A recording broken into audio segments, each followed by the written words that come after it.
Вот, мне страшно это осознавать, я просто отказываю. Силы. Мне кажется, я полюбила его еще больше. Вместе. И нет, это не старый дед, как вы могли бы подумать, а мой ровесник. Однако я ушла без денег, без плана, просто собрала вещи и все. Я сейчас обращаюсь к тем, кто состоит в длительных отношениях. 5, 7, 10 лет. Пожалуйста, не разводитесь, не расставайтесь. Если нет на то весомой причины, я имею в виду предательство, измена, абьюз, постарайтесь сохранить отношения.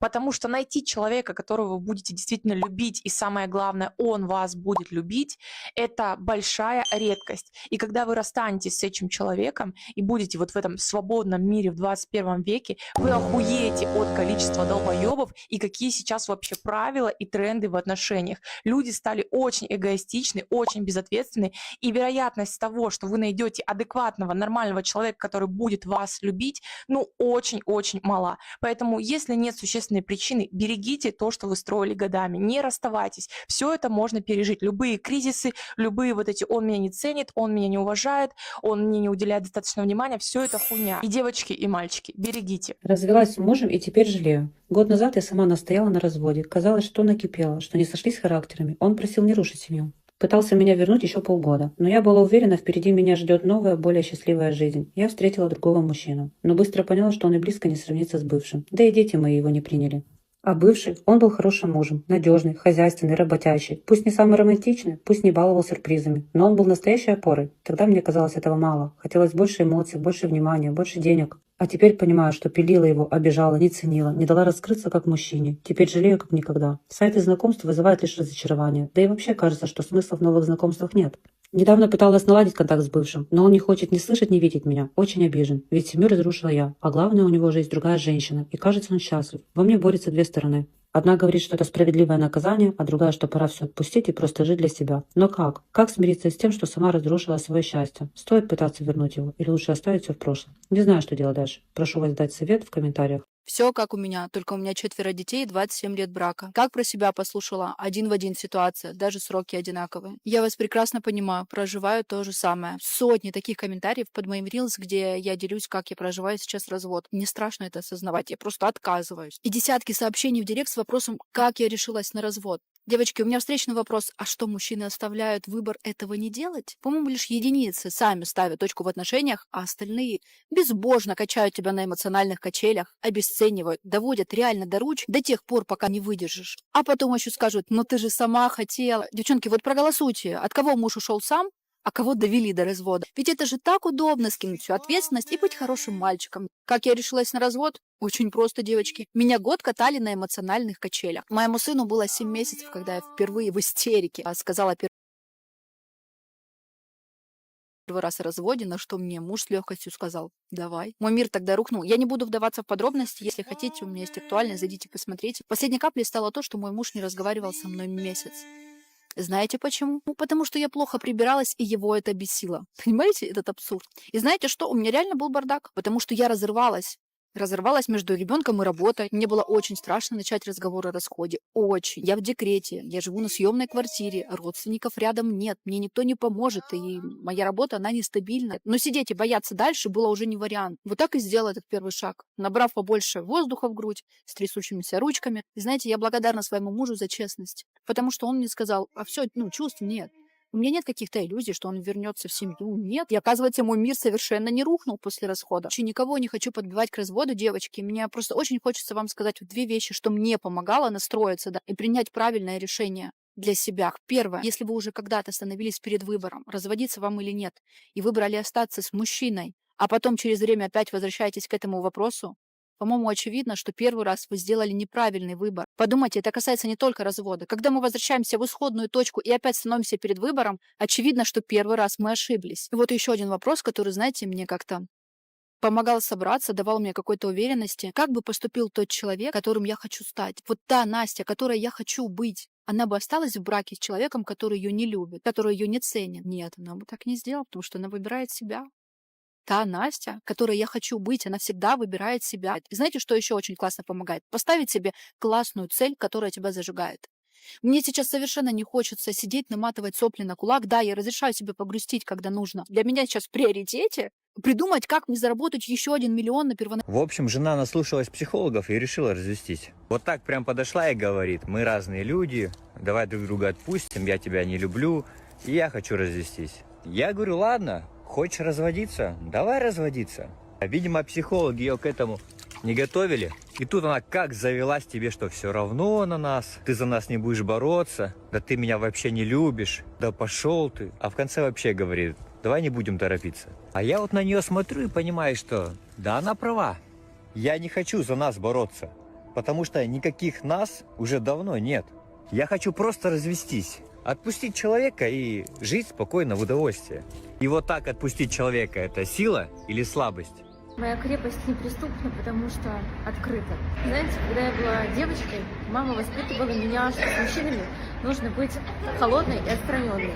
Ни в коем случае не признаваться мальчикам в любви, ни в коем случае не дарить им подарки на 14 февраля и максимально вот держать маску, что тебе все равно, пускай мужчина старается, добивается и так далее. И только когда он уже докажет серьезность своих намерений, можно будет как-то показывать ему свою любовь, но тоже ни в коем случае не проговаривая ее. А я выросла и пошла по другой стратегии. Долгое время я действительно умела и очень филигранно строила из себя холодную, недоступную барышню. У меня это классно получается. И из-за инстинкта охотника мужчины действительно любят такое дело, им нравится добиваться холодную, неприступную барышню. Но однажды закончились очень важные для меня отношения с человеком, которого я действительно сильно любила. И после расставания он мне написал вот такие сообщения. Если, кстати, можете увидеть, что он там прям пишет, что можешь скринить это, показывать кому угодно, поэтому я публикую с его согласием.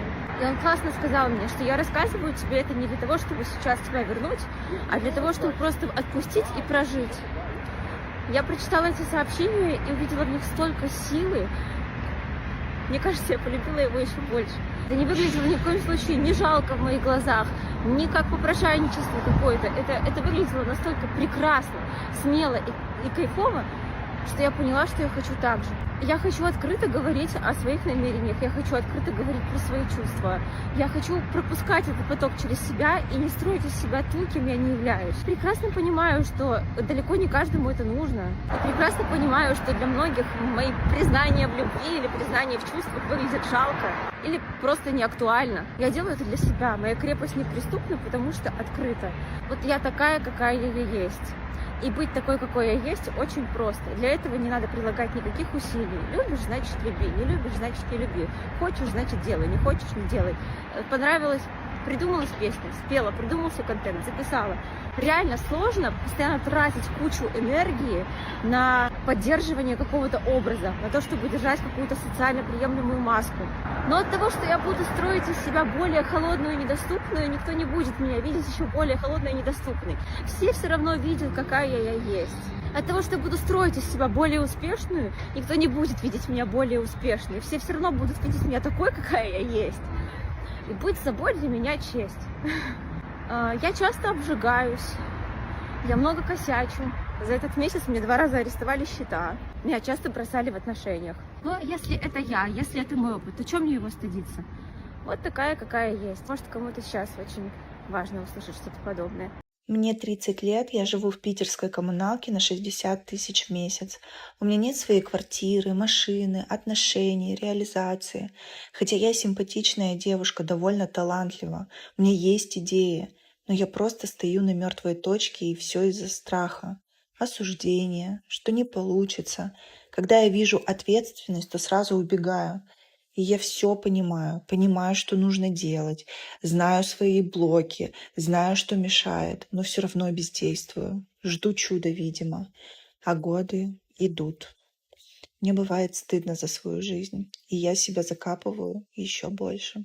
Сегодня днем мы с мужем очень сильно поссорились. И им была озвучена такая фраза, как «расстаемся». И вот на часах 9 часов вечера, и если честно, жить целый день в неведении — это такая себе вечеринка. И мне она не очень нравится. Я, собственно, иду домой, чтобы уточнить моментик. Мы расстались или все еще нет? Вечером в 9:30 у нас планы и встреча с друзьями. Соответственно, видимо, расставание или развод как-то переносится. Но вот эта вот нечеткая постановка фразы, дат, оно, конечно же, вводит меня в заблуждение. отношений. Естественно, я переживаю не так сильно, как могло бы быть, потому что я уже прокрутила в своей голове, как я ищу работу, съезжаю с нашей квартиры, делю нашу собаку. Но в любом случае это очень неприятно и достаточно болезненно. Посмотрим, каков же будет его ответ. Как после всего одной фразы я расставалась с парнями буквально за несколько дней. Честно, это пиздец такая магическая штука, которую я до сих пор не могу до конца вообще осознать. Однажды мне попался рилс, где девушка рассказывала о том, что если вас бесит текущие ваши отношения, и вы не понимаете, продолжать их, тянуть там что-то, менять или просто расстаться,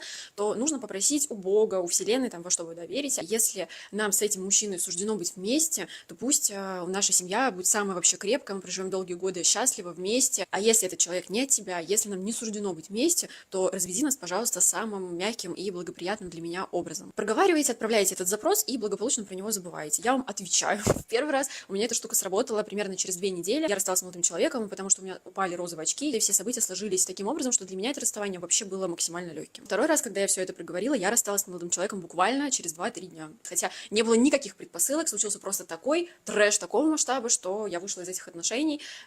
Я думала, что этот человек мне по судьбе, что все будет круто. И я прям помню, как я проговаривала эту фразу, мне было страшно. Вдруг вот нас как бы жизнь разведет. И так случилось через 2, дня. Поэтому, девочки, пользуйтесь, схема рабочая. Я, правда, восхищаюсь девушками, которые проживают расставание и потом выходят еще охренительными красотками, зарабатывают кучу денег, меняют фигуру, внешность, вообще все в своей жизни, потому что, чтобы вы понимали, абсолютно каждая проходит вот через вот это. Вот через вот это. И потом, когда нас спрашивают, а как ты стала такой классной, как ты стала такой сильной, а как ты добилась всего в своей жизни? Только на боли. Если вы думаете, что какие-то глобальные изменения у нас в жизни происходят после расставания, потому что мы такие взяли попу в руки и пошли, ну все, мы идем к лучшей жизни, нихуя!